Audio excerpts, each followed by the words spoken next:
All right, so in this video, we're going to talk about how to fix your plants. Yep, that's right. This is a metal back scratcher. Whoop, whoop, whoop. So, first off, I'm Neil, for those that don't know, from Master Painting. Oh, wait, I am from masterpainting.com, but for this video, I'm from perfectsunled.com, LEDs that I personally grow with, and growpotcheapy.com. You can find my free course on either one of those websites. Links are in the description. All right, let's get started. And for those that don't know who I am, just very quickly, I grow big fat auto flowers. I grow photos too, but I have the world record right now. Hasn't been beaten yet. That's pretty cool. It's been a couple years now. Hasn't been beaten yet. The world record for the largest auto flower ever grown. That includes both indoors and outdoors. I grew indoors in like 5 gallons of medium in a number 7 pot, which translates to like holds 5 gallons of water. So it's basically the same amount of um, volume as a bucket. Okay, like a 5 gallon bucket from the store. I think so. I haven't actually checked the water, but I think it should be close to that. Might be a little bit less. All right. Anyway, so and that plant was huge, and it was like 2.7 pounds, something crazy. Even if I took all, like everything, all the trim and stuff off, it still would have been like over 2.5 pounds. So crazy. It was almost 3 pounds. It's absolutely nuts. So I mean, the buds were like I couldn't get my hands around them. Like they were huge, like footballs. It was crazy, like college footballs, professional footballs, and they were tall and just. You got to see it. It's crazy. I have a video of it on here. I think I have a couple that show that plant. Just absolute monster crazy plant. And actually, if you go to my websites, you'll see it on there. It's yeah, right there. So check it out. It's actually the picture that's on the course. So I think it's on both courses. You'll see the picture at the top. All right. At least if not, it's definitely on the Grow Pot Cheaply site for sure at the top there.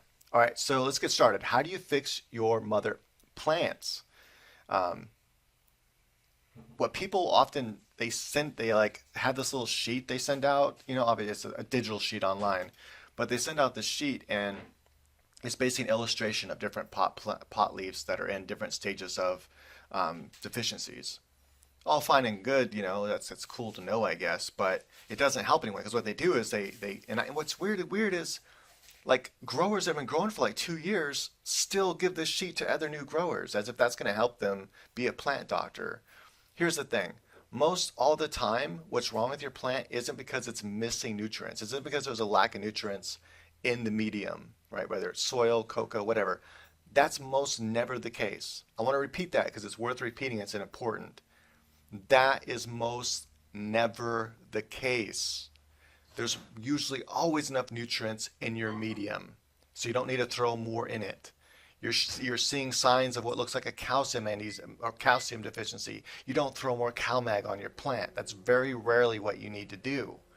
Unless you're growing in cocoa and you're not already adding calcium supplement, then that's probably something you need to add to it. Anyway, so I can't stress that enough, guys. It's just something I see all the time on forums and stuff, and I don't know why people are even throwing this shit around. What's a newbie's not even gonna be able to tell like the difference between maybe a calcium magnesium and a zinc deficiency or something like, and it doesn't matter because that doesn't fix the problem. Now let me give you an analogy. Suppose you have jaundice, right? That means that something physically is wrong with you, right? You have a physical problem. And instead of addressing the physical problem that is causing the jaundice, that is the yellowing of your skin, let's say liver failure or something, instead you just spray paint yourself skin color and like, yay, I look happy now, I look fixed. No, you're not fixed. You're still dying of liver failure. You need to go get your liver either replaced or, fixed. And unfortunately, when livers are failing, it's usually they need a replacement anyway.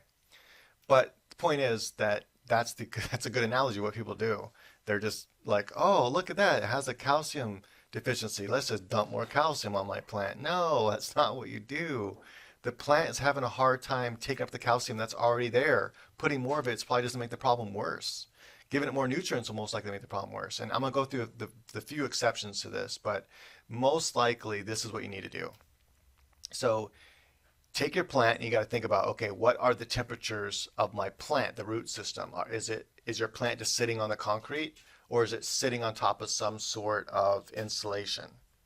If it's sitting right on top of concrete, don't do that. That's bad. So get it off the concrete, put something underneath it that's insulating it from the concrete.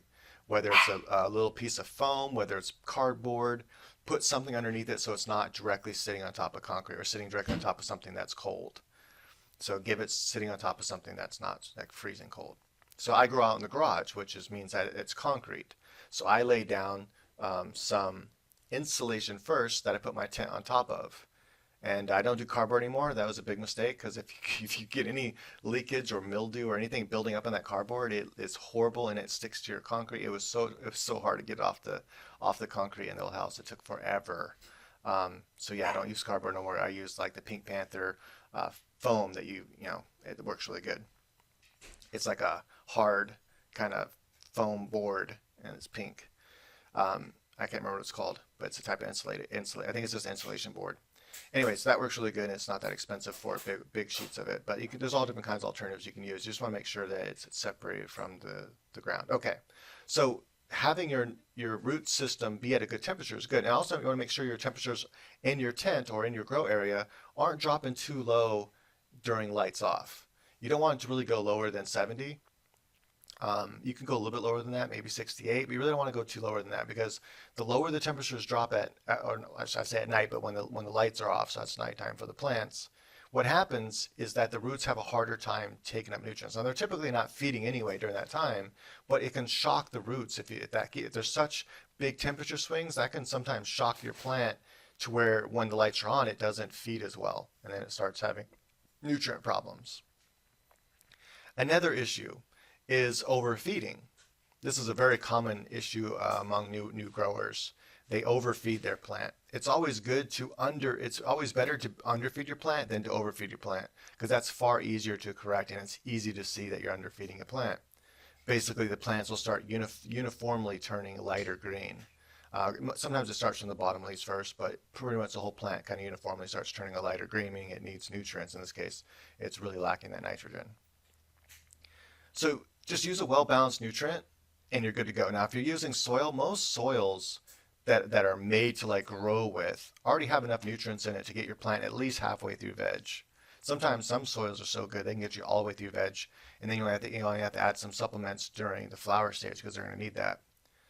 But I don't teach how to grow that way because I don't personally like growing with soil. So if you want to grow that way, that's cool. But with coco growing or any type of like hydro growing, which is how I grow, and it's super easy. It's way easier than soil, and you can do it organically too. Just use liquid organic nutrients and feed daily. Just follow my same system and just feed by hand daily, unless you can find a good drip system that in organics that aren't going to go bad on you inside the reservoir too fast. Anyway, so if you're feeding your plant good nutrients and you're getting runoff and everything, then that's not the problem. The problem isn't most likely salt buildup. It still could be, but most likely not. But that's another problem. If you're overfeeding the plant and you're not feeding in the style that I grow in to get enough runoff, then the salt buildup could definitely be an issue. Easy to check this. So to check, and what salt buildup does is it shocks the plant to the point where it's like, okay, it kind of burns the nutrients get too strong and it burns the roots, the feeding roots, and those roots now are all like, I'm dead, and they can't suck up the nutrients anymore. It's like taking straws, and those straws are sucking the nutrients up and just flattening them, and now they can't really suck up nutrients. And so you start getting nutrient deficiencies. Not because the nutrients aren't there, in this case, because there's too much nutrients there, and it killed the roots, now they can't eat. They can't suck up the shit anymore. And so what you do is you got to flood the crap out of your plant. But first you want to see if you even have a salt buildup. An easy way to check this is to take some nutrient water, about 200 to 300 ppms of nutrient in your, so make a batch of nutrient water and put about 200 or 300 ppms in it, not very much. And then you want to pour that through the plant and then kind of hold the plant at a tilt, have a shot glass down here ready to catch the runoff.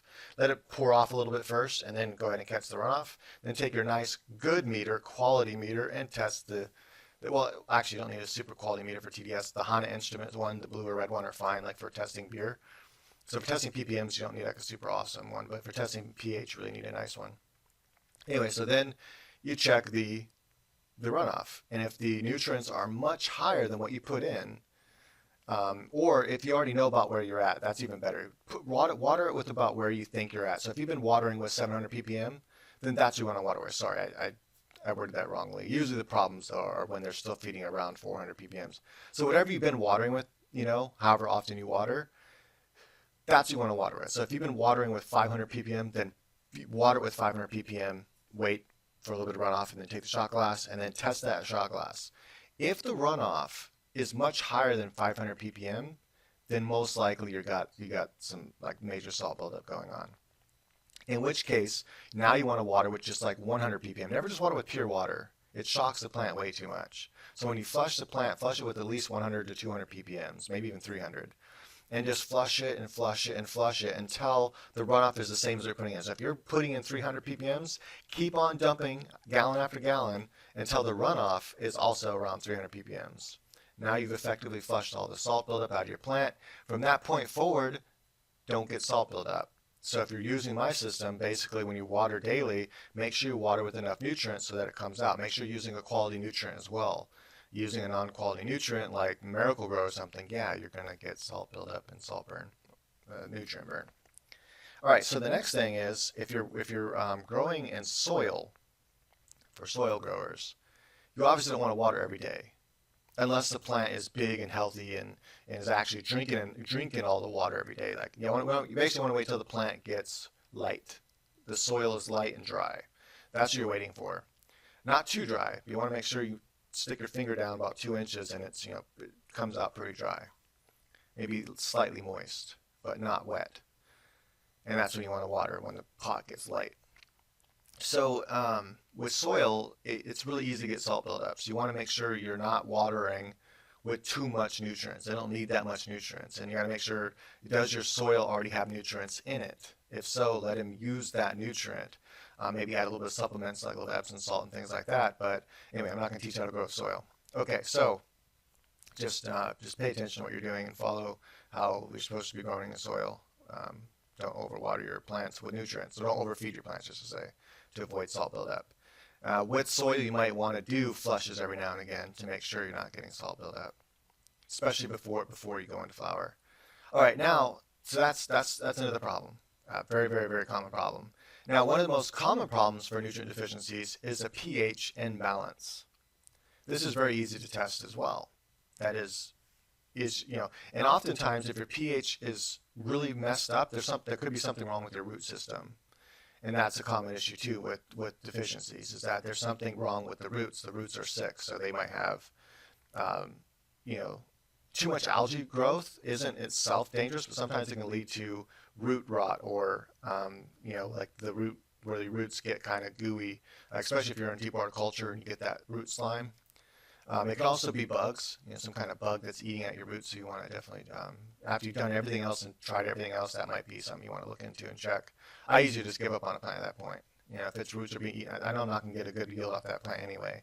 If you have to do that much doctoring, be a doctor, you have to basically perform surgery on your plant, it's probably just throw it away and start over. That is if it has some bad, bug or something that's eating all your roots up.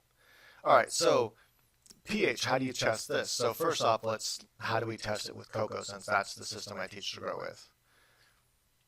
Very easily. So in the same thing we just did a second ago, you're going to do that exact same thing, but now you're going to use a good pH meter. I can't stress this enough. I learned my lesson over the years trying to use cheaper pH meters, using $13 Chinese pH meters. I'm like, what's the difference? It's still going to work, right? Now the problem is one, they're usually not very accurate, and you need accuracy when it comes to your pH. And then two, outside of being inaccurate, they don't last very long before they become really inaccurate. Even if you calibrate it every single day, they quickly break on you, and then you don't know because it seems like it's still reading right. And what some of these pH meters will do, and it's really irritating, is they'll read extremes correctly. So if you put it into 7.1 whatever, testing solution, and you put it in your 4.1 testing solution, it'll read those correctly and it'll calibrate correctly. But try to make a mix, actually half and half. So use a measuring device that's very accurate, and use half of your calibration solution in 7.1 and half of your 4.1. When you put those two together, I know you think it should be a number right directly in the middle, but it's not. The number is usually right around 5.1 to 5.3 pH. The reason why that is because the acid is stronger than the pH up. I think that's how it goes. Because the halfway point, I think, should be 5.5, right? I think. I'll have to think about it for a second. 4, 5, 6, 7. No, wait, it should be, yeah, 5.5. I think that's right. I think that's right. 5 point, maybe 5.7 something. Anyway, it should be higher than 5.3. I'm pretty sure. And it's because the acid is stronger because it exponentially gets as. So in other words, 4.0 acidity and 3.0 acidity. The step between that is huge, and then the step between 3.0 and 2.0 is even bigger. So the amount of pH down I would need to use to bring me from 4.0 to 3.0 would be less than the amount I would need to go from 3.0 to 2.0, or greater than, sorry, because it gets exponentially like stronger. Anyway, as you go down, it gets harder to, or easier to reach it because it's stronger. If that makes sense. Hopefully I explained that right. Anyway, the basic idea is that just shoot for 5.1 to 5.3. That's where you want to be at when you mix those two together with the measuring device, like a good millimeter thing or something. And what I do is I just pour a little bit in a shot glass. After I've had my measure, I have a separate bottle that I dump it in. That's my neutral measure, my neutral thing testing. Then I put that in a shot glass and I test it.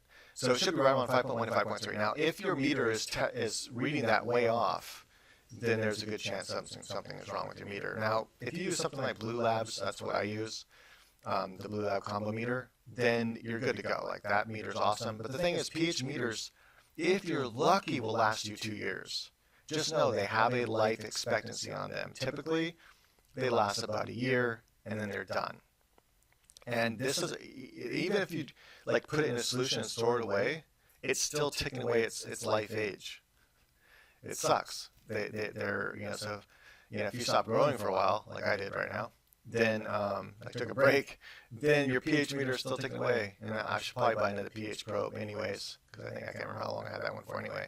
But yeah, so you want to make sure you're always updating that. That's something that's an expense you gotta keep up with.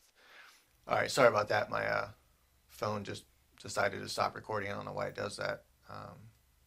I know I figured it out before. I thought I already fixed that, so I don't know why it keeps doing it. Now I have to remember what I did to fix it in the first place. All right, anyway, so basically use a good pH pen. That's all there is to it. There's only a few brands out there that I think are good. I've used a lot of them. So the Blue Labs is like awesome. The Milwaukee combo meter is pretty good too. I think it's the Milwaukee one. It's like a tannish color one. Anyway, I used to use that one in my older videos. You'll see it in some of them. But all the other pens have just been crap. They're pH pens. I tried this one again because everyone's telling me, oh, it's really good, and used it for like a week, and nope, it's like the white. I think it's that kind of whitish, off-white color with like orange bands. I think I can't remember the name of that one right now. I think I still have it in the tent somewhere. Total crap. Worked for like a week, and then after that, I had to calibrate every day, and then even then, it just wouldn't read right anymore. I'm like, okay, that's crap. And I've tried it a couple times, and every time it's done something like that to me, it doesn't last very long. And it's not very accurate either. So the Blue Labs has never let me down, and that's why I keep going back to it. And I like the combo meter because the TDS part of it is awesome, works great, does temperature, does the TDS, that is parts per million. And that part doesn't have to be sitting in water or nothing like that, just leave it sitting open in the dry. And those things pretty much last forever. So the only thing I have to change is the pH pin. I buy directly from Blue Labs to make sure I don't get some bullshit knockoff. If you buy it from eBay or Amazon, there's a good chance you're going to get a phony knockoff that's actually not Blue Labs, and it might look similar or almost identical, but it could still be a knockoff, and those aren't going to last like Blue Labs. Blue Labs, it's worth just buying from the company to know you're getting the real deal, and then it's going to last you. So yeah, Blue Labs has never let me down, and they last a good 2 years usually if you take care of them. All right, so that's that, a good pH pen. Now, so same thing. Now you want to make sure to pH your water, put about at least 300 ppms in it. So if it's still in the early part of your plant, that's fine, 300 ppms, or at least 200 ppms. You want some nutrients in there. That gives you a better accurate reading of your pH anyway. And then you want to pH it to, let's say, you're say growing in my system, pH it to 6.0 or 5.8. It really depends. If your pH, well, actually, you don't know if your pH is high or low. If you already tested your runoff before and it's like super high, then you want to go like water with like 5.5. If it's high, then you want to water with, if it's high, you want to water with like 5.5. If it's low, you want to water with some higher. So if it's like lower than 5.5, you want to water with like basically 6.5 or something. This isn't going to fix the issue though, by the way. This is the same thing as just like, spray painting yourself skin color when you have jaundice. It's not going to fix anything.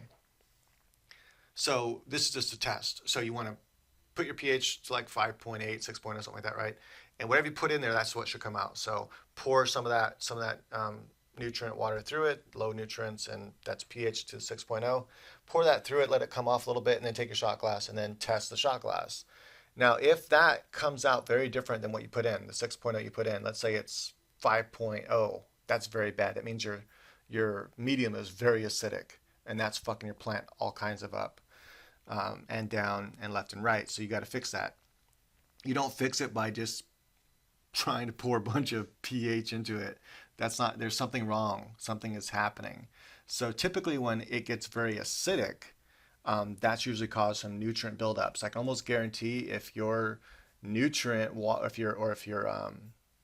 your pH is very acidic coming out versus what you put in, most likely you also have salt buildup. So when you test the TDS going in and out, that's probably going to be high as well. That is higher than what you put in. You're going to put in 500 and get out 1200 or something crazy.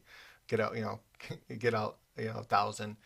Then it means you're having salt buildup. And that salt buildup is making the pH go down, because that's what your nutrients do. Typically, nutrients are going to be higher in the salts that are acidic, and therefore they're going to make your pH go down.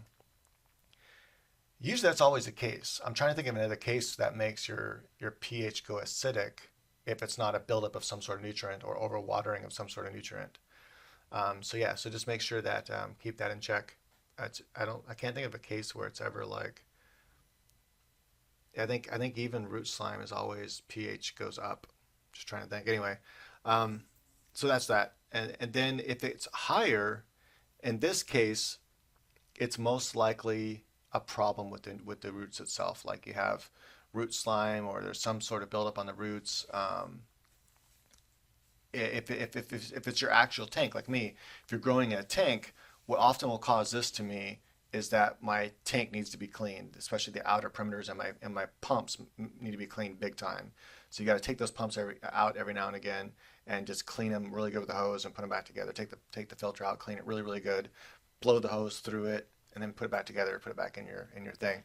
That needs to be done like ideally every 2 weeks. But I usually don't do it like that often. But ideally, that's what you want to do is like every 2 weeks. And then also you want to every now and again just clean your tank out. So in between, when your tank is almost empty, then go ahead and just suck out the rest with a wet vac or however you want to do it, and then clean out the inside of your tank really good. Use a little bit of soap and water and really clean out the edge. You want to use a rag and really clean off the edges. They'll feel slimy. That slime is what can make your pH get all messed up, and that can mess up your plants. So yeah, also putting in peroxide into your water, into your tank is really good. Also that oxygenates the water more, because as hydrogen peroxide breaks down, it leaves oxygen in the water, and then the hydrogen escapes. And so it can add a little bit of oxygen to your water as well. But it just helps keep it cleaner. It keeps that from happening as often. So for that, you want to use the medical grade, whatever they call it. I found it's harder to find now, and I've been buying it before on Amazon. And anyway, it's like 35% usually hydrogen peroxide. You don't want to buy that shit from the store. That takes you have to use way too much of that per. Like if I'd have to use like almost like a whole bottle or more before I fill up my tank to only 75%. That's a 50-gallon tank, and if I only filled up like 75% full, I got to use like a whole bottle of that stuff from the store, and that just gets expensive. It's much cheaper to buy the big gallon bottle that's like 35% alcohol, because you only have or 35% peroxide. You only have to use a little bit of it. You can also use bleach, believe it or not, just straight, regular, unscented bleach. That's right, just regular, unscented liquid bleach. And it sounds crazy, but I've been doing it for years, and especially when I was growing hydro. And that also is an oxidization. It oxidizes the water, adds some oxygen to your water. And most all commercial growers use this because it's so much cheaper to use bleach or chlorine or some form of chlorine than it is to use peroxide. I know it sounds crazy. I thought it sounded crazy too when I first tried it, and I was like, you know what, who cares? Like I experiment all the time. If my plants die, they die. I'm going to try it. So I tried it on one plant and did peroxide or did switch peroxide to bleach and did bleach its entire grow, and it was fine. And typically, how much peroxide you can underdo your bleach at first, but you'd be surprised how much bleach you can add to your water. Um, but so I will usually add. I think when I was doing the 5 gallon buckets in deep horticulture, I was adding like a tablespoon or just a regular spoon. I'm not sure how much that is. I think it was close to a tablespoon per 5 gallons of water, something like that. Maybe even more. All I knew is after I was done mixing it up, it kind of smelled a little bit like bleach, just very slightly, like kind of like a chlorine pool or something. And with my 50-gallon drum, when I filled up 75% of the way, I think we were putting in at least 3 milliliters, which is nothing. Like you can put so much more than that. But I just wanted to kind of help keep it cleaner. Hey babe, how much bleach were we putting in? Wait, was it like a half a milliliter per tank? I know, but we went up a lot higher than that, like to like 3 milliliters and I okay. don't remember putting 3 milliliters. I remember taking 1 milliliter and then splitting it in half each tank. No, I asked you to start putting more. She's got really bad memory. Um, and I've done way more than that anyway myself. Like right now she's trying to take over and I'm just always err on the low side at first, but you can always work yourself up. Trust me, I used to put like a tablespoon in a 5 gallon bucket, so that's a lot more than that right there is like 5 milliliters, right? So yeah, you can put quite a bit. So I should probably be putting ideally more like over 10 milliliters in that tank, but I just want to just kind of help keep it a little bit more sterile and clean, just to make it take a little bit longer for that buildup to happen. So there's don't have to clean as often. Right, so that's that. So anyway, make sure that your whatever water you're watering with is clean. Make sure if you have a drip system, make sure your pumps are clean. Um, Test your before you even test the plant, test your tank. You should be testing your tank every single day. Your pH every single day you should be in there testing your tank, make sure it's staying where you want it, and then adjusting it to be where you want it. So like I'll adjust it to 5.8, and then overnight if it goes to 6.0, the next day I'll re pH down to 5.8. I know it only take with the psychonutrients. I know it only takes a few days. The psychoflower nutrients. It only takes a few days to stabilize. It doesn't take a long time. So after like 3 or 4 days, I shouldn't have to keep putting pH down in it every single time. It shouldn't keep having that huge swing. That swing should get less and less and less. So say the first day I do it, it goes up to 6.3 the next day. And then I drop down to 5.8. Next day it's like 6.1, 6.2. Next day it's like 6.0. Next day it's like 5.9. Then it pretty much just stays at 5.8 for several days. And sometimes it'll just stay there until I have to refill the tank. That's what you want. When that pattern, once you start seeing a pattern, then that pattern breaks, something's wrong. So it's like right away, I know that if I go in there and let's say the day before I put pH down, and I know I only needed to put so many drops for how much water's in there, and that got it down to 5.8, and the next day it takes a lot more, like twice as much pH down. I know something's wrong. Either my pen is messed up or something's not right, or I got some of that slime building up in my tank or something. My pumps need to be cleaned, and that's causing the pH to rise way too fast. Then after you test your tank, then test the plant itself. Do the test where you pour it in there, pour 6.0 into it, should get 6.0 out or close to 6.0 out. That's only if something's wrong with your plant. Don't do that unless something's wrong with your plant. There's no need to. Just follow my system. You don't have to check anything except for your tank or whatever you're watering with every time you water. Before you water, you want to make sure that's at the pH 5.8. But other than that, you don't need to check it unless there's something wrong with your plants, unless they show there's something wrong with them. All right, so that's that. So that's how you check all that kind of stuff. Not that hard. I'm trying to make sure I go through everything thoroughly. So I'm sorry this is a long video. I could have made it a lot shorter, but then I think I would have got the points across and drilled it. Like really got to do this, and I know that because I've seen videos like that in the past where they're short and people just don't really listen to the information. All right, so anyway, and then also it's to cover everything, but I'm kind of getting sidetracked here and there too. Nonetheless, you guys know how I am. All right, so let's get back to it. So that's pretty much what you do. That will pretty much cover everything. TDS, pH checking, that and just fixing that issue. Those things I just said so far will pretty much fix any plant issue you have, just about. There's a few exceptions. So the exceptions are, well, what if your plant is, what if you're actually, this is very rare, But what if you're actually underfeeding your plant? um, like I said, this is very rare. People usually always overfeed their plant. But if you just follow my system and feed exactly what I say to feed in my feeding charts, everything should be fine. I mean, I know a lot of people are scared on day one to start feeding 300 ppm. I've been doing it for years. You guys see my results. It's all about just making sure that you're putting in the right amount and you're running it through. Those first 10 days are very vital to how you water your plant, and I teach how to do that on my site. So just check out the free course. All right. So anyway, yeah, just make sure that that you're feeding with the proper nutrients. Everything should be fine. But if your plant uniformly starts getting lighter and lighter green, it most likely needs more nutrients. And if that starts happening in flower, that's a little different. But in veg, it most likely needs more nitrogen. And so you just want to feed more nutrients. You're probably not feeding with enough nutrients. It's going to be very rare that you're going to have that your plant's going to start uniformly turning lighter green everywhere. That's bottom, top, middle. That will happen if it's just having a nitrogen uptake issue. But it's rare, but it can happen. If you're following my system, you're not going to have a nitrogen uptake issue unless there's something weird happening to the plant that's only making the plant not take up nitrogen. But it's like that's so rare. So if you see that happen, just bump your nutrients up. It means it's ready for more nutrients. It means that maybe you're still feeding at 300 ppm when you should be on like 600 ppm now. And so just do that for a week or so and see if it starts to turn a better looking green. And then another issue that people are going to have is light problem. So that is the light's too close to the plant, and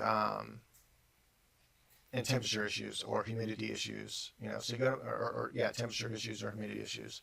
Make sure the humidity is good. You want your humidity actually pretty high. If you can keep it like 75 during most of the grow, and then only drop it down to 55 during the end of flowering, that's ideal. You're going to get explosive, big, massive, awesome growth. That's like tropical weather growth. You're going to just get awesome growth. But you need to drop down the humidity toward the end so you don't get mold buildup or anything like that within your buds. Or you can shoot for 65 too. 65 is really good. You can do 65 almost to the very end and then drop it down to 55 toward the end of flower. So make sure humidity is good. Use a dehumidifier. Don't skimp on that. And use a humidifier if you need that. Don't skimp on that. If your humidity is too low, bring it up. You can't be growing vegging in 35 humidity. That's not good. Don't expect good growth with that. Temperatures. Make sure the temperature swing is good. Don't go below like 68 when lights are off, and don't go above 80 when lights are on. Typical rule, whether using CO2 or not. Just try to keep those temperatures in check. You can go a little bit higher than that during the first 10 days of growth, but I typically try to stick within that range. And if it goes over like 82, 83 a couple of times, on very hot days, that's all right. But if it's consistently doing that, that's not good. You don't want to do that. You'll get better growth if you keep it within those ranges. So make sure that's all good. And so if you're having heat stress, it's probably because you're having really, really hot days inside your tent. The other thing is if you're growing with HPS, remember your HPS lamp acts like a heat lamp on top of a light. So not only is it putting, light on top of your plant, it's putting heat on top of the plant as well. So make sure the light is far enough away so that you're not overheating your plant. Take a thermometer and check at the leaf surface what the temperature is. That's important to know, because basically the general rule is if you're growing with HPS, especially a 600 watt or 1000 watt HPS, and you're about 2 feet away from your plant, you still want to make sure that the room temperature is a little bit lower than what you want the temperature of the plants to be. So if you want the surface temperature of your plants to be like at 78, your room temperature's got to be like 73, 75. It's got to be lower. So make sure ambient room temperature is lower. Now, if you're growing my LEDs, the room temperature is the surface temperature because my lights don't act like heat lights. Pretty much no LED does that I know of. They don't emit a lot of heat. They're very efficient. That's why LEDs are taking over everything. That's why LEDs are in your house now, in your cars, etc. So just make sure that with my lights or LED lights that you have the ambient room temperature is where you want your plants at. So I try to keep my ambient room temperature right around 78. That's where that's my ideal goal. If I can keep it at 78 the whole time, that's awesome. But I know it's going to drop a little bit when the lights are off, and it might go up sometimes a little bit higher than 78. But that's where I set my AC. I try to go for that goal to where I can keep it at 78 ambient room temperature. Um, so the other thing is, well, what if you're still showing? I'm going to explain what heat stress looks like in a second, the different stages of it. But what if you're still having heat stress and the temperatures are fine? Well, then the heat stress is caused most likely from the light itself. My lights are extremely powerful. You really don't want to ever get closer than 2 feet with my lights. The dwarf star, yeah, in the mini, you can get down to 18 inches. Even the mini, though, I don't recommend really going lower than 18 inches. You can push it a little bit toward the end of flower, but you really don't want to get too much closer than that. It's a very powerful light. But my bigger lights, Max Yield, Goliath, Cobb. By the way, Goliaths are back again, and I decided because a lot of people like the Cree LEDs, I decided to come back with the new Cree XTE 5-watt LEDs for that light rather than Bridge Lux. And they seem to be, and the main reason why is because Bridge Lux doesn't actually make an LED diode; they only sell the chip. Cree actually started making the LED diode itself, which is really cool. So it's already all built. It's not just a chip; it's a chip plus the glass. It's the whole entire diode, set up with the initial, typically a 60-degree lens on the top of that, and so that's awesome. And that's all ready to rock and roll. So, hold on, I'm trying to see if I'm still recording. So, what does heat stress look like? So just keep in mind. Oh yeah. Oh, and so anyway, the Goliath is going to have all those lights in it now, and that will help the longevity of the lights and have even less delay rate. It's already super low, but that'll make it even lower. The reason why is it's such a big light that if people can't figure out how to fix it themselves, and now I've also made it to where it has 8 separate PCBs in it, so it's a lot easier to swap parts out. But it's still a big light and kind of a pain in the butt to work on. And so for people that just don't want to work on it, they have to ship it back. I want that to be minimized as least as possible, especially with such a big light, because it's expensive to ship back and forth just to fix a minor issue, maybe a driver or something like that. But most people can fix that themselves. It's really not that hard. Max Shield is the easiest light to work on by far, though. It's just the way everything is designed. It's designed to make it super easy to work on if anything goes wrong with it. And I've had only a few people that haven't had any issues. And one was kind of hard to figure out at first, and it turned out it was just a loose driver that the wire came loose in shipping, and you just had to plug that back in. It's good to go. Another guy actually had to send it in for repair because the actual driver itself, something was internally wrong with the driver, so I had to just swap the driver out. He could have done that himself, but I don't know, he didn't want to for some reason. So instead, paid for the expensive shipping back and forth. He pays it to me, I pay it back, and yeah. He could have fixed it so easily, though. Literally, it's just the driver comes out, plugs back. It's plug and play. It just you unscrew 2 screws, comes out, and it don't even have to take the light apart. It just comes right out of its little slot, and then you unplug 3 cords and you plug it back in. I think I want to lengthen that one cord though, because that sometimes with bigger hands it's kind of hard to get that first cord plugged in, the blue and black wire cord. Anyway, so that's that. Heat stress. What does it look like? Sorry, got sidetracked there. So heat stress, what it looks like is how it first starts is that mainly it will start with the top leaves first because those are the ones that are getting bombarded with so much light. How do you fix heat stress or excuse me, light stress in this case? We already told how you fix heat stress. Make sure your temperatures and everything are right. But how do you fix light stress? It looks exactly the same as heat stress. Raise your light up. Stop putting it down so low. Follow my instructions on the site. It gives you each stage. It's really easy. Make sure that when your plants are young, the light is high. As the plant grows and gets more hard into the light, then you can lower the light a little bit. Don't lower it more than 2 feet. You shouldn't be at 2 feet until it's toward the end of its veg. Even then, you might still be at 2.5 feet. And then once you start transitioning to flower, then you can start lowering it down to 2 feet. Then it pretty much stays at 2 feet for the rest of the plant's life. And then you might want to slowly drop it down and see if it can handle 18 inches away for the last 2 weeks or not. But you want to slowly do that. You want to just drop it from 24 inches to 18 inches. You want to drop it down to 22, see how it lasts for a couple of days, come down, like that. I tend to push my plants. I don't care if they have a little bit of light stress toward the end, but you still want to read your plants and make sure you're not stressing out too much because that could actually affect your yield. All right, so it looks like at first, you have the leaves, right? This is a petal. The petals are typically like this. They'll start going like that. It's called tacoing, right? So the leaves should be nice and flat. But if they start doing that, that's the sign of heat stress. But even before they usually start to do that, what you'll see happen, and mainly it's with those top leaves, and especially new leaf growth, you'll see the edge. So they have these like on the edge of the leaf, that part, they look like little teeth. Those are usually not so sharp and they're kind of just subtle, and the teeth are nice.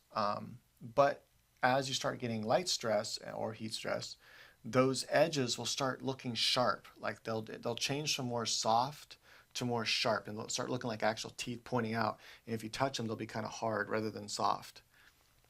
That's another sign is especially your top leaves, they'll start feeling more like paper rather than like a nice, kind of like, yeah, you don't want your leaves all like floppy, they should have some bounce to them and feel like a normal house plant leaf, like an elephant plant, or something like that. I think those what are called. The leaf should feel like a normal leaf, like not super stiff, not super, rubbery.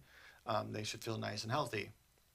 When they start to feel like paper, like stiff like paper, and you touch it, that's the sign of light stress and heat stress. That's usually the first sign, but you usually don't notice that. What you'll notice if you're paying attention to your plants every day is the teeth will start looking like serrated and sharp, and if you touch them, they'll actually feel like they're harder. And then the leaves will start doing that. Sometimes the edge of the leaves will start curling a little bit or bending down, the very tip of it, the point. That's usually, though, a cause of magnesium issues and uptake. Oh, by the way, another thing, if your whole entire plant starts during flower, like once you switch over to flower and you're giving a good amount of nutrients and the whole plant starts to uniformly become like lighter green, it's most likely you're not feeding it with enough of the P and K. In this case, the K is super important. So make sure it's getting its phosphorus and potassium. Make sure to give it a PK booster when you first transition. After it starts to flower for a little bit, give it a PK boost feed, and all that should go away. And just give it a PK boost, every couple weeks or so. I usually only do about 3 times, but sometimes I'll just give it a PK boost and it's an entire flower life, and just keep putting a little bit extra PK into my nutrients as I feed it throughout flower. I'm always experimenting, trying different stuff. Anyway, so then what'll happen is after the leaves start talking, at that point you should already be fixing the problem. Like once you see leaves doing this, fix your problem, raise the light. Even if it's not light stress, raise your light, like because that's most likely what it is. And if you're using HPS, definitely raise your light because it's getting too much heat at the plant, and then you want to lower the room's temperature before you start lowering that light back down. Super important to pay attention to the health of your leaves when it comes to light stress. This can really make a difference on your yields.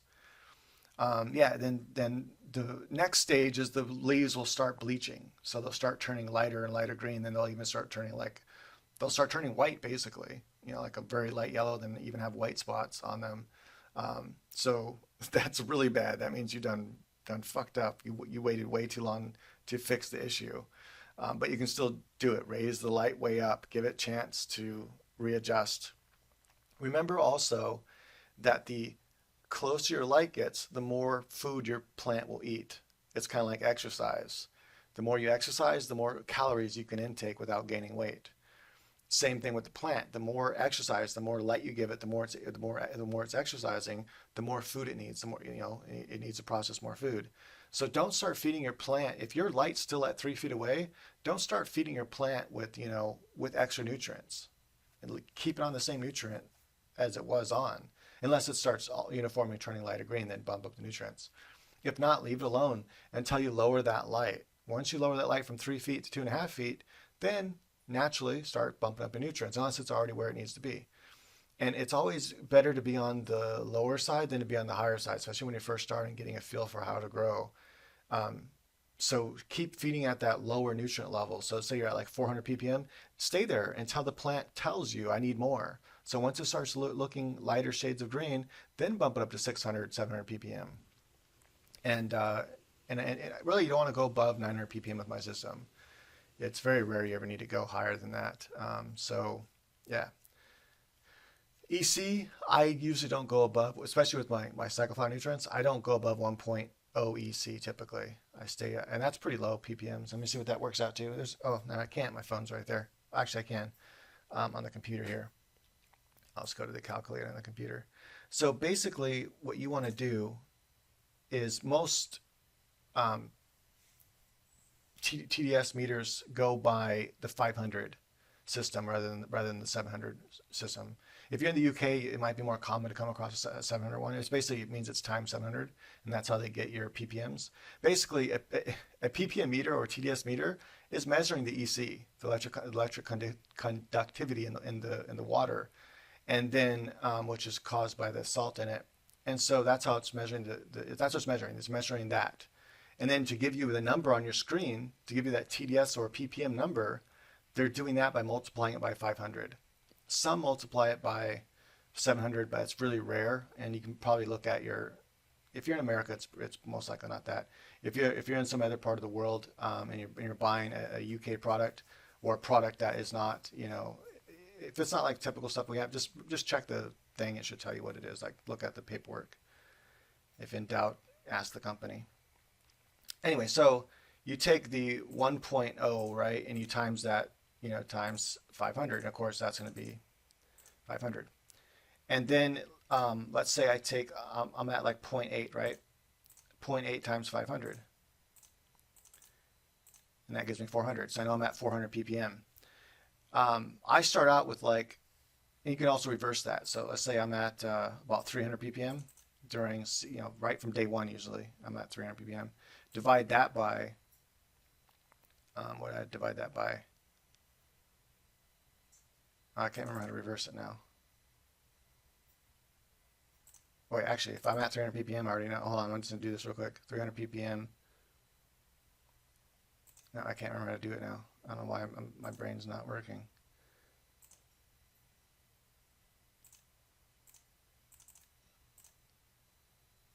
Okay, so I did 0.5. I think it's 0.6 times 500. I think that's usually where I'm at. Yeah. So I usually feed right around 0.5, 0.6. So that's anywhere from 250 to 300 ppm. Sometimes 0.4. And all you have to do is just do the math. So just 0.4 times 500. And that would give me how many ppms. So that's 200 ppm. So anywhere from 0.4 to 0.6 is where I start from day one. I never go less than 0.4 on day one. That means after I've taken it out of its paper towel and I put it into the thing, and that very first time I do that, I water it with just a little bit of pH water and sometimes just a little bit of CalMag. The next day, it already has its true leaves on it, just barely. That day, I start smashing it every single day with 0.4 to 0.6 EC or 200 to 300 or 400 ppm. Wait, is that right? 0.6? Hold on, what is that again? Times 500, sorry. 300 ppm. And that's from day one. And then I'll bump it up to 400, then 500, or sometimes I'll just go right up to 500. And sometimes when I have two tanks going and the perpetual system, I just had one that was set to 500 and one that was set to like 800. And that's day one they were getting 500 and they were fine. Never nutrient burn, never slow growth, nothing like that. Sorry. So that's what I recommend. And I got sidetracked again. So yeah, with the light stress, oh, that's right. Feed proportionally to its light stress, or not light stress, how much light you're giving it. So if you're feeding at like 600 ppm and you want to bump that up a little bit, or you're feeding at like, let's say 0.8 EC, and now you're going into flower, then once you lower that light down, once the plants are ready for that and you lower the light down, then you want to raise your ppms up. So in this case, I would go to 1.0, which is only 500 and if it's a 700 machine, it'd be 700 ppm. But yeah, it's only 500 ppm, which is actually really, really low. But that's just a testament to how strong, or how efficient psychonutrient flower is. Because when I use Florinova Grow and feed by hand, or because I don't like using that in a drip system, but if I use, like, let's say digital hydroponics 3-part series, I'm going to be feeding like most likely and I've always done this with more like 1 point. Let me see here. I think it was like 1 point. I didn't use ECs back then. I did ppm, but I'm just want to see what this is. I think it was like 1 point, at least 1.3. I know that for sure. And that would be 650 ppm. I know that I did level on 900 ppm. I'm just trying to figure out what that is. I don't know why I can't figure out how to reverse this right now in my head, because I'm thinking about other stuff. I think it was like 1.8. Yeah, 1.8 is right. So 1.8 EC is about where I'd be with 4 Nova during when the flowers are really packing on. And I can't do that with Psycho flower nutrients. It would just burn the hell out of my plants. It would literally just fry them because it's so efficient. It's because the nutrient is very clean, meaning that it has very little salt in it. And instead of using salt, it's using pure amino acids for what the plant needs. And that's awesome. So yeah, anyway, yeah. So I thought I'd do a long video because I haven't talked to you guys in a while. And I figured a lot of you guys, miss me. Um, I know I'm not like here with you live. That's not the same. I might do a live show here soon too. So stay tuned for that. I just do it randomly. So it'll be when I'm a day I'm just like, oh, hey, I want to do a live show right now. And I'll just pop on for a couple hours and pop off. But yeah, so actually, I think they restored my live ability. That's why I haven't done live in so long because YouTube actually took it away from me. So when they restored my account, they left 2 temporary strikes on there for some reason, and I think they're now finally gone. I have to go and check. I'm gonna check right now while I'm with you guys here. Just give me just a moment here. Let me go and check this. Let's see if they restored my live yet. If not, I'll have to do a live on my other channel because that's basically why I kept that channel around, the medical cannabis one, so I can do live shows. I don't know. I still haven't done it because most people don't know about that channel. So, all right. So let's go here, Creator Studio, and let's find out. Live streaming. Well, actually, I should just go to my channel first. Make sure they even. It looks like they restored it just from looking at the live streaming part. Yeah, cool. So I'm back. Everything's clean. Yeah, community guideline status.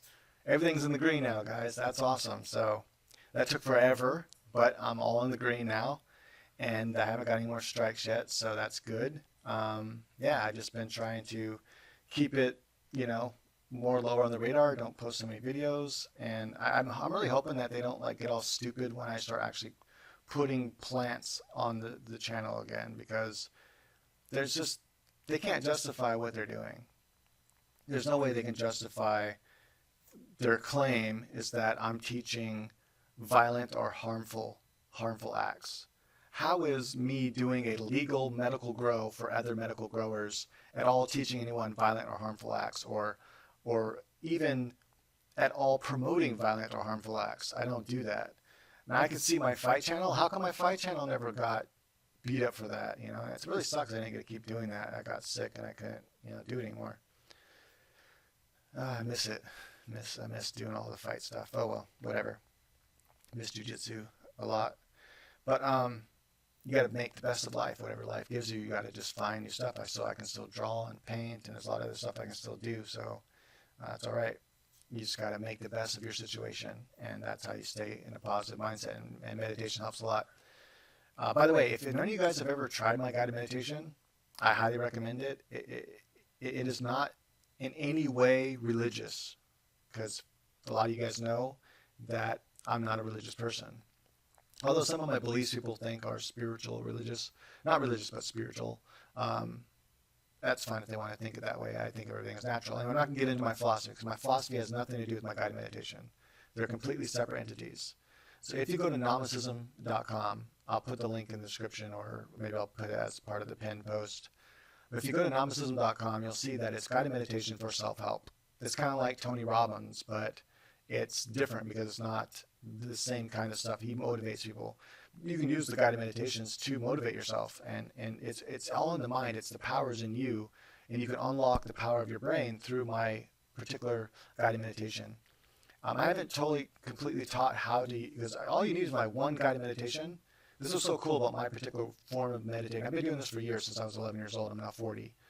And it took a long time to get to the point where I can meditate the way I do now. But it's how I overcame so many things in life.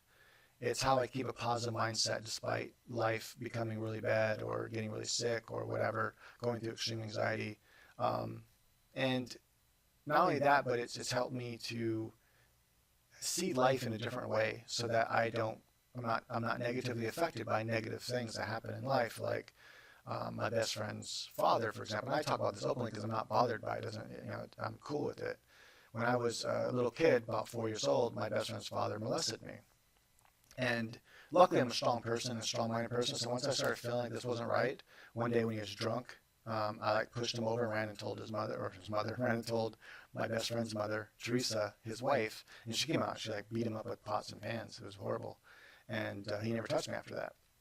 But not everyone's strong like that. But it doesn't matter. It's still mentally affecting me for years and years, and I would like question my own self, and why didn't I stop it earlier? All these things go through your head, and it's a very negative type of thoughts. And till I think I was 18, I really started thinking about it in a different way. And it was only through that meditation that, like I said, I've been doing this form of meditation since I was 11. I just one day woke up at around 11 years old and just remembered how to meditate in this particular way.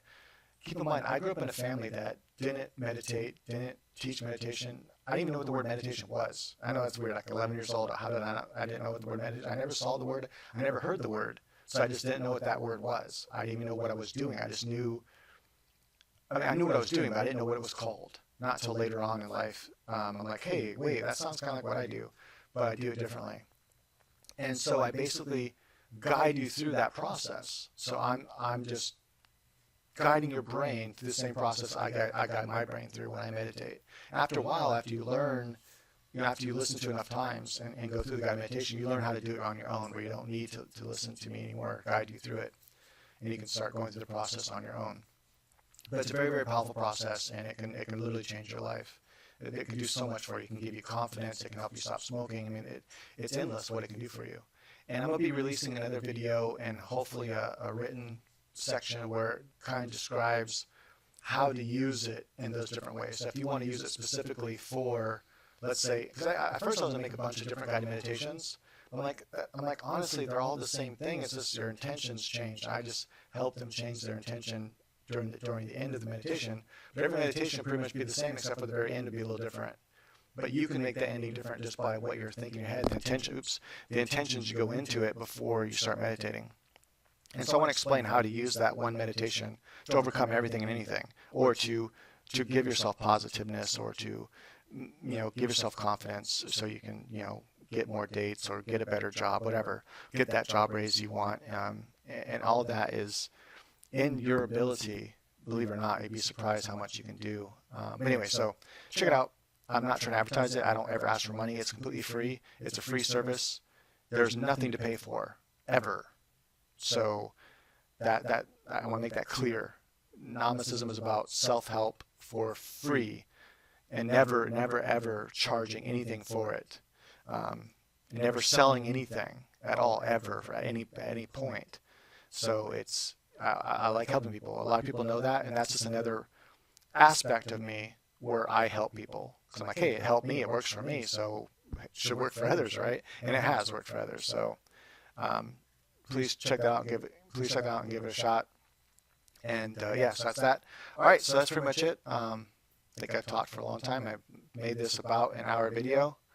My wife's trying to show me something. I guess it's important. No, I was just saying, if you're answering questions, this is like the number one question I get asked. I'm not answering questions right now. I was just talking about how to fix plants. Oh, well, it's not really answering questions. I guess it's kind of letting them know.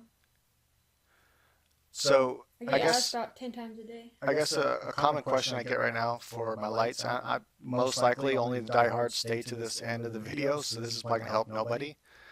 But a common question that I get about shipping lights, I get a lot of people overseas and stuff in other places that want my lights, and they always ask me, like, how do I get your lights? Do you ship internationally no more? And I really don't. It was just becoming too much work, and it was just very difficult for me to keep up with all that. Now keep in mind, if you're going to buy a light overseas, you can use ship2.com, reship.com. What these companies do is for a very low price, a lot cheaper than if you were to pay me to ship you the light, which I don't do anyway. But if you were, it's like $300 just to ship any of my lights to the UK, for example. Pretty much anywhere outside the United States, it's super expensive. It's also super expensive for me to ship to Alaska and Hawaii, so I typically don't do it unless they at least pay for the Canadian price. And then I might ship to those places because it's not as expensive as UK. Pretty close though. It's crazy how expensive it is to go to Alaska. It's like, what? It's not even that far away. Why is it so expensive? Anyway, it's very expensive. And so an easy way to make sure you can get my light if you're from Mexico or Alaska or Hawaii is just use ship2.com or reship.com. And what these companies do is they give you an American address. Now, you already have an American address if you're in Alaska. I think you can still use the service though. It gives you a non-Alaskan address, so it gives you an address, let's say in California or something like that. And for a small fee, what this company does is they'll give you an American address, or in this case, an address that's not in Hawaii or Alaska, and then I ship to that address, and then they ship it to you. It takes a little bit longer to get your product, and you can read all about their information, how long it takes, and all that kind of stuff on their site. But it gives it to you for way, way, way, way cheaper than if I were to ship it to you. Because if I were to ship it to you to outside the United States, $300 minimum. That's how much they charge me. And that's after I've had a FedEx account for years and years and ship so many stuff to them. That's with my discount and everything. It's still really expensive. And so, it's just getting too expensive to stock a bunch of lights at a Chinese warehouse. That I have to, it's just too expensive. So instead, I sometimes keep some parts there because that's a much easier. It's not that hard for me to keep a few parts there, and then I can ship the parts out. But to keep a bunch of lights in stock there for shipping internationally it's just too much trouble, and I didn't want to do it no more. I'm lazy, whatever. So anyway, those people can still buy my lights. So I've been telling them just go to reship.com. I don't know why I have this on the video because most likely none of those people are going to be watching this video and see this. I probably need to put it on my website. Just kind of, hey, if you live in Hawaii, Alaska, or you live outside of the United States, then you can use reship or ship2.com to get the light shipped to you. Now the downside of this is the only way. Well, I can still ship you parts, so I guess there's that. You can fix your light. I guess there's not too much of a downside, but if for whatever reason you need to send the light back in to me, you have to pay for that shipping. That's going to be really expensive. Unless we can use something like ship.com in reverse or some other company that's like similar to that, but in reverse, so they can ship it back to America for cheap rather than having to use something like, FedEx or something like that. So yeah, just keep that in mind that it doesn't matter. My lights have such a low failure rate. And I know there's a few people that are butthurt out there, and they're so butthurt they had to go on Yelp and leave some reviews and stuff. And I don't really care. I'm not going to go and try to fix all that. People know what people know. And I don't really care if I really sell lights anyway. So it's less work for us. So yeah, basically if I'm lying or not, that's just all there is to it. So I'm not going to make up stories and stuff and, say bullshit to anybody. The fact is my lights have the lowest failure rate that I know of, a super low failure rate for any electronics. Even my 1000 that I've since, I tried to redo it and get that light working right. But honestly, I was like, you know what? The Cobb is already a better light than it. And so why not just, sell the Cobb instead of that light? Like it doesn't have to be on a mover. It gives bigger yields in a 4x4 area. Like there was no way you can use the 1000 to beat the Goliath or beat the Max Shield or beat the Cobb. You just can't beat those lights. So it's like why? The only way that the 1000 was beating any other light was the fact that you can veg an 8x4 area with the light mover with such low amount of watts. That's the only way it beat the other lights. No other light can do that, except for my Megastar, which I don't even sell. That's basically just a bigger dwarf star. And that light could be in a light mover and veg an 8x4 area. And so that was the only benefit was its vegging power. So for a veg room, a bunch of 1000s movers is great. But the downside of that is, movers are pretty good. These last a long time. But with the 1000, since it's heavier than HPS, it doesn't last as long. So you do have to replace motors or replace parts and stuff like that on the light movers once a year or 2 years or so. Not too big of a deal, but yeah, the 1000s had the highest fail rate on me, and 3% is really good for electronics, but they were starting to get past that. That's when all right, I got to go back to drawing board, and I did, completely redesign them and stuff, and I was going to start selling that redesign model, but I'm like, why, when I have the Cobb that. And also it was confusing people. They kept asking me, what kind of light mover do I need for the Goliath? No, you don't ever put the Goliath on a mover. What kind of light mover do I need for the Cobb? No, you don't ever put it. The only light that goes on a mover is the 1000. That's on the site. Why is this difficult to understand? And so I'm like, you know what? This is too confusing. This is confusing the hell out of people. So I'm just gonna get rid of this whole light mover business and everything, and just phase out the 1000. I mean, I still have parts for it and everything. So if anything happens to your 1000, we can get it fixed. But yeah, so it was just irritating. And then also I wanted a unified look to all my lights, and that's why the minis changed to look like the dwarf stars. Everything's the same as far as like power and all that kind of stuff. Nothing's changed in that regard. Just the look, the aesthetics of it is different. So those, then the Goliath is, matching that kind of style, these whole white light style, and then the Max Shield matches that style, and the Cobb matches that style. So I want all my lights to have a unified look to them. And yeah, so that's pretty much it. So all right, if you live in those places, check out Reship or Ship2.com, and that's how you can get a light to you if you don't live in the United States. And what's weird to me is Alaska, and let's say way up here somewhere in Canada, way up here in Canada, even though it's farther away from me than Alaska, it's cheaper for me to ship to than Alaska. Canada is almost the exact same price for me to ship to like Montana. And so it's weird, but it's the way it is. It must have something to do with Alaska being so remote or something like that. I'm not sure. But it's just really expensive to ship to Alaska and very expensive to ship to Hawaii. So basically, if you want me to ship to those places, make sure to just either pay for it with a Canadian price. Sometimes I'll do that. Oftentimes I'll just refund your money and say, hey, if you want this light, you have to have a non-Alaska or non-Hawaiian address. So use like ship2.com or reship.com in order to get that address and to get the light. Anyway, so that's it. Make sure to read the terms and conditions. Like whenever you buy anything, make sure to read your terms and conditions, because there is that chance that something can go wrong with the dwarf stars is less than a 1% failure rate. That's so low. That's crazy. Like I don't know any other electronic that has that low of a failure rate, unless it's a very very basic electronic, like I don't know, a watch or something that's like super basic, just a really basic watch that just is just barely electronic.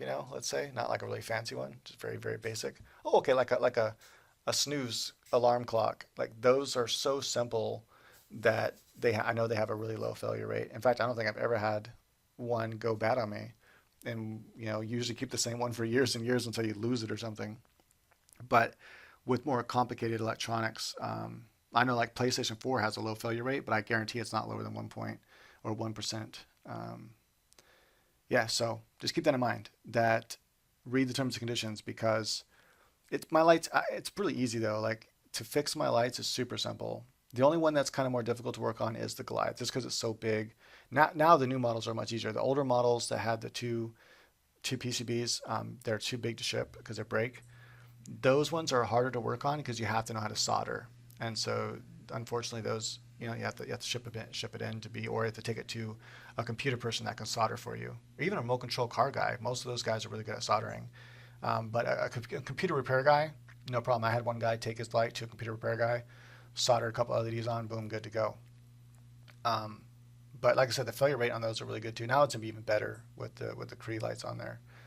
But because they're made by Cree itself, the entire light is. When you buy a Bridgelux light, the Bridgelux don't make LEDs; they make the chip.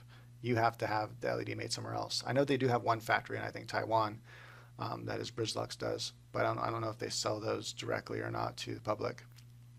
I think they make deals with companies and stuff. But anyway, so you have to have a good factory to make the actual LED from their chip. So just because it's Bridgelux doesn't mean it's a good LED.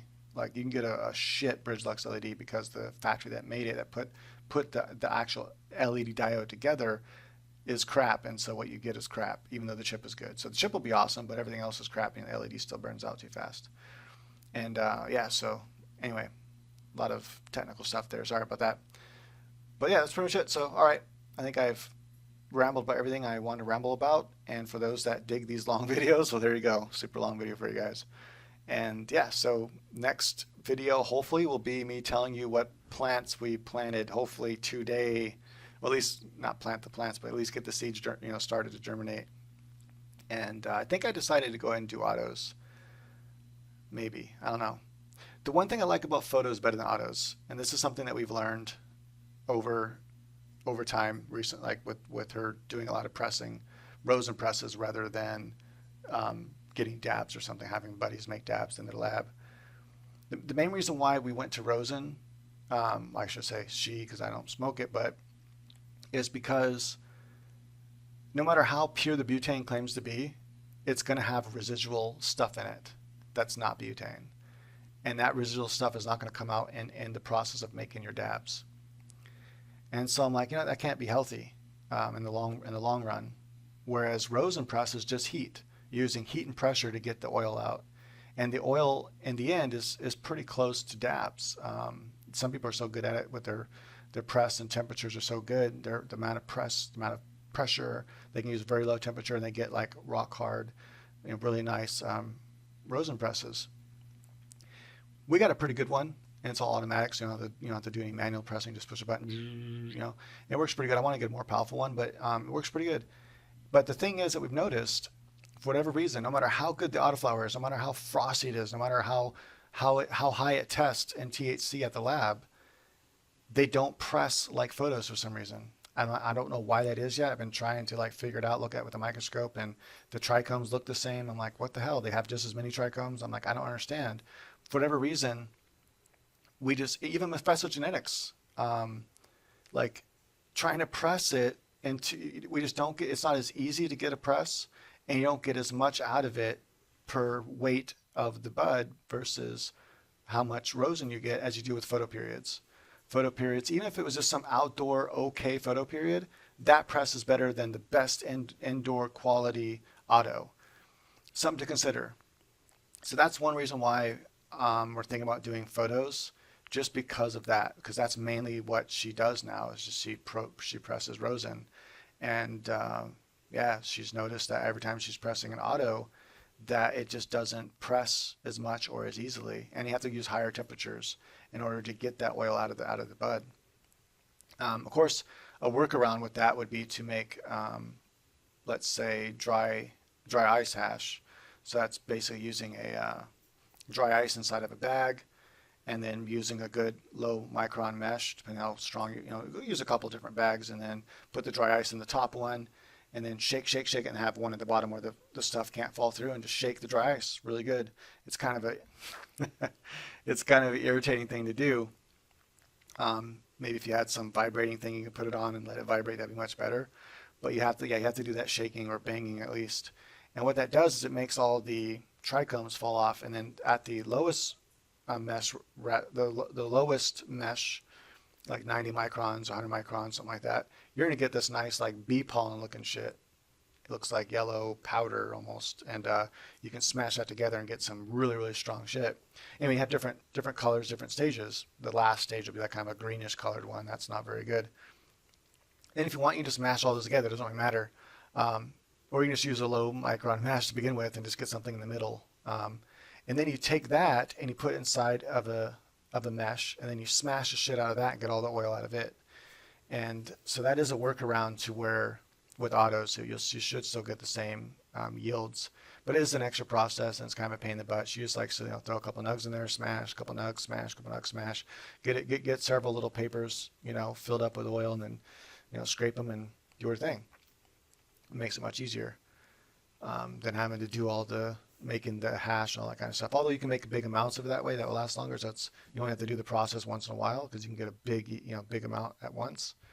But yeah, so anyway, that's just something that we've learned. And so if you've wondered why your autos aren't giving you as good of rosin presses, I don't know why that is, but they just don't seem to. I think we had one that was pretty much the same as a photo, but every photo period gives us easy rosin presses, every single one. Even if it's a shitty strain, doesn't matter. Like just some outdoor stuff that was okay, it still gives you a good rosin press and it comes out good. So anyway, super long video now. I just wanted to make sure that I talked about everything I wanted to talk about, and I think I did. So all right, guys, double peace. Until next time, if you have any questions, please leave them in the comments below. I'll do my best to answer them. And yeah, so stay growing.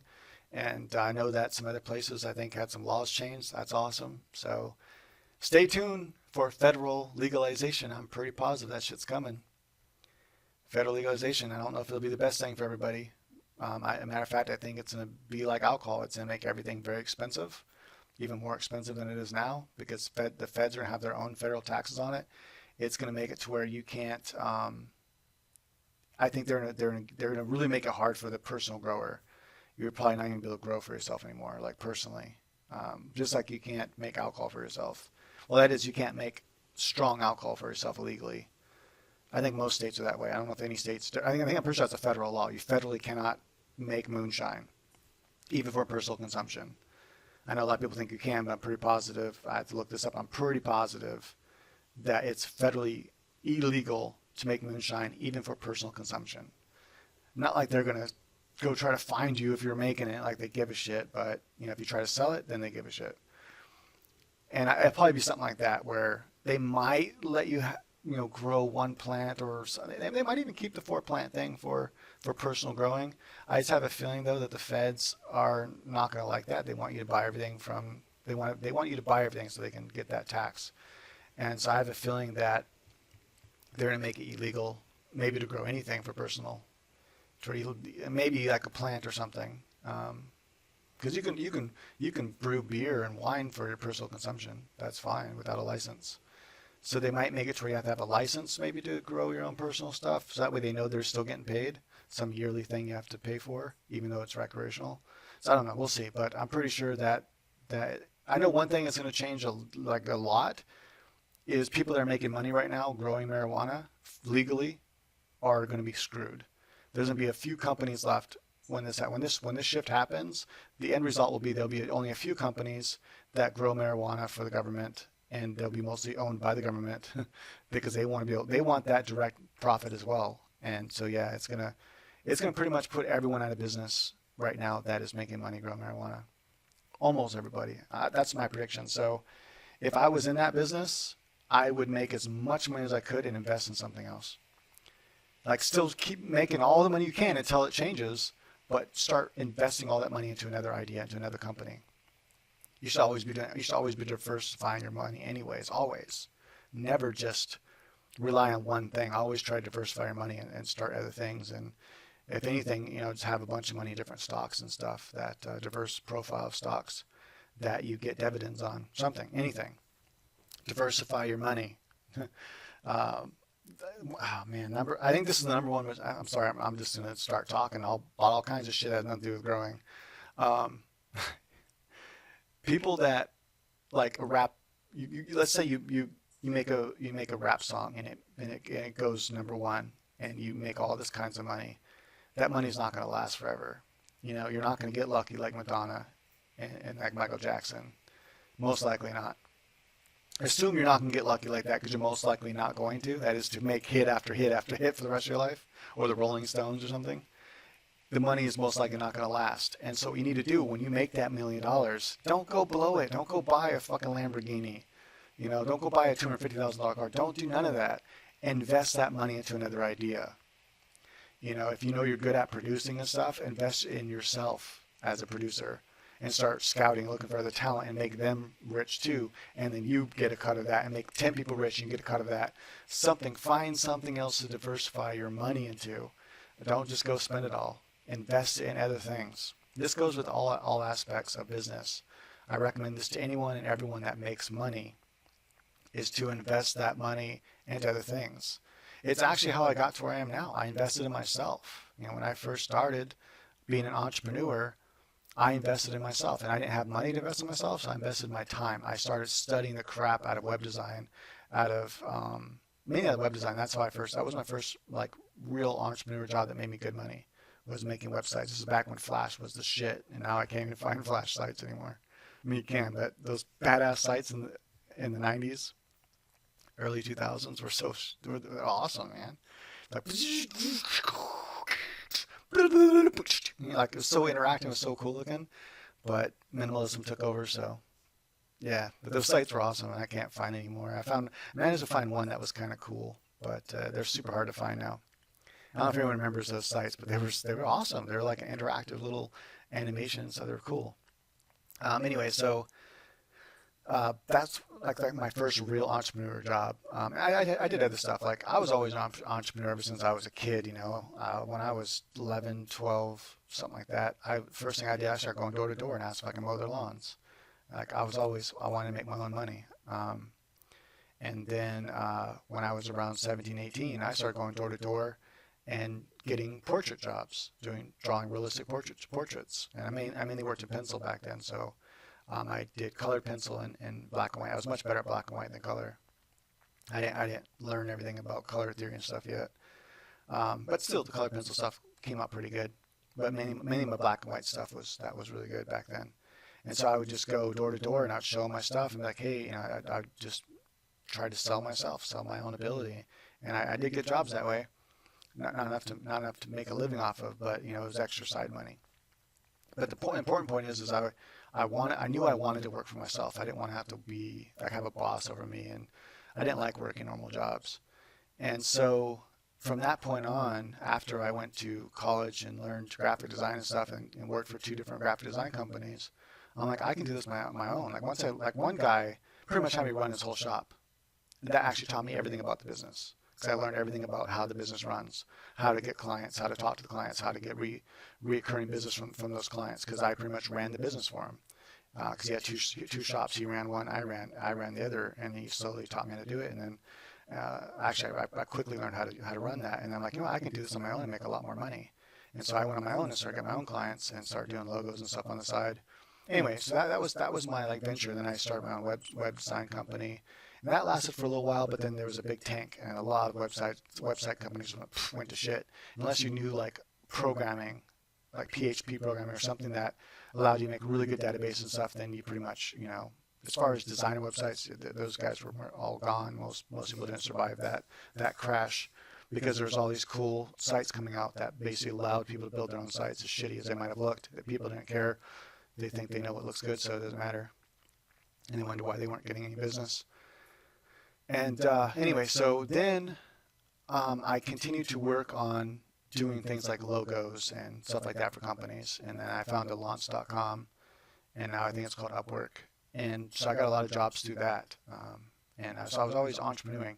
And anyway, what I was doing is I was investing in myself. So when I made money, I put that money back in myself and advertising myself and things like that. And then I started teaching courses, and I just start putting all my money back into me and my time back into me and learning marketing. So I just sat there for hours and hours, day after day, learning the intricacies of marketing, and especially internet marketing, and utilizing one by one those different techniques until I started to build up my business for my art courses, and then made some proper business decisions.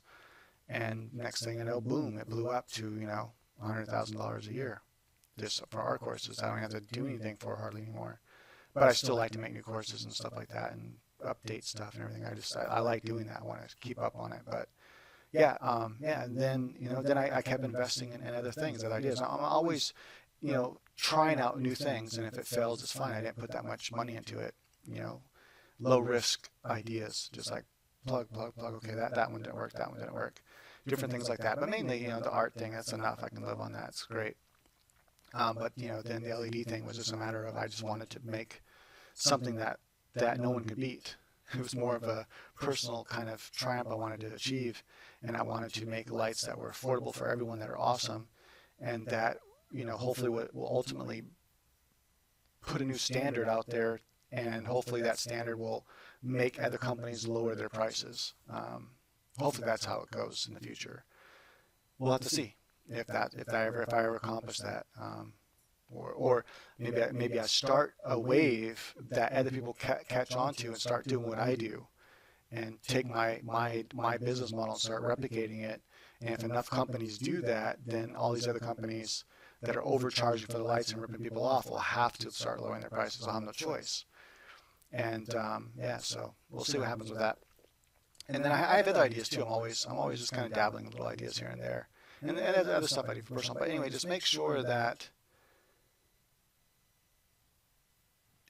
I think I've said it already, just diversify your money. Don't reinvest in yourself, reinvest in other things. Don't just let it all sit in one area of business and think that is always going to be there, because it might not.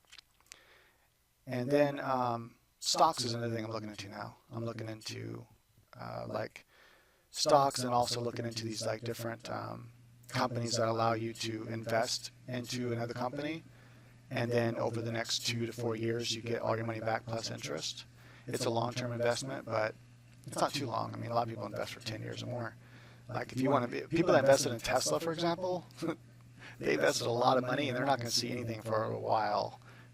They knew that was a good 10-year investment before they start seeing their money coming back. But if you have the money to do that with, it's smart thinking, because in the future they're going to get all this money.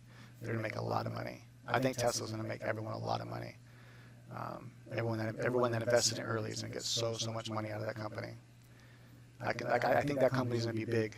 They're going to go places. And he's almost gone bankrupt several times. But I really think his idea is so good that it's going to go places, and people believe in it. That's why they keep investing in him, despite that their company is still not making money yet. Anyway, so yeah, I'm looking to do stuff like that too, like invest in small businesses and because it's an investment for me, but it also helps them. And there is some risk there, but you just gotta follow your gut and look, and don't risk too much money. Just invest a little bit here and there. To set some money aside and invest that money. And then I want to get like a good stock portfolio going. I just don't know if I want to do all that, so I think I have to hire someone to do it for me, because I don't want to have to monitor all that all the time. It's just more work, I don't want to put more work on my table. But yeah, anyway, all right, guys. For real this time, double peace.